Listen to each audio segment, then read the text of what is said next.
Hello, I'm Robin Henning, and welcome to another Exchange Life Nugget of Truth. We're going to wrap up our look at Paul's armor illustration in Ephesians 6 by looking at his personal prayer requests. He simply asked the Ephesians to pray for him to have utterance and to be bold in proclaiming the gospel. Now, what does he mean when he asks for utterance? It simply means that he wants to be able to speak the words that are clearly communicating the gospel to his hearers. Have you ever worried that you won't know how to correctly answer someone's questions or you won't have the right words to say? Well, can you imagine Paul being concerned about this? Well, I think his concern was focused on his words being from the Holy Spirit as he allowed the mind of Christ to establish his words and his responses. And this idea is the same thought behind Jesus' encouragement to his disciples when he tells them not to worry about what they'll say when they stand before kings to give an account for the hope that was in them. He promised them that the Holy Spirit will give them utterance, or the words that are going to effectively communicate the gospel at that moment. Folks, it's a perfect example of the Spirit-filled life. Now, Paul, his next request is for boldness. Really? Seriously? Paul? How could he struggle with fear or being timid? Well, I suppose that Satan would often remind him of his chains, of being stoned and left for dead, of being mocked, of being harassed.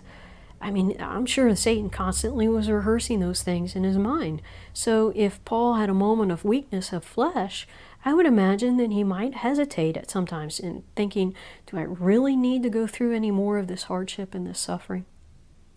And the reality is, that, folks, that when we're walking after the flesh, the only thing that we're concerned about is ourselves and preserving our own personal peace and happiness. So when an opportunity comes to share the gospel, maybe the enemy's chirping at us, activating our flesh, saying, do I really want to catch flack from them or be mocked by them or get in trouble at work or whatever, so we allow fear of rejection and fear of harassment to make us be quiet. It's really not what God has for us. So it's when we have to reset our mind on walking in the power of the Spirit, of asking the Lord to give us opportunities to share the gospel, of asking Him to establish our thoughts with His thoughts so that we're accurately conveying the message of the gospel, and trusting Him that He's going to give us the answers to their questions to counter the negativity of our culture today.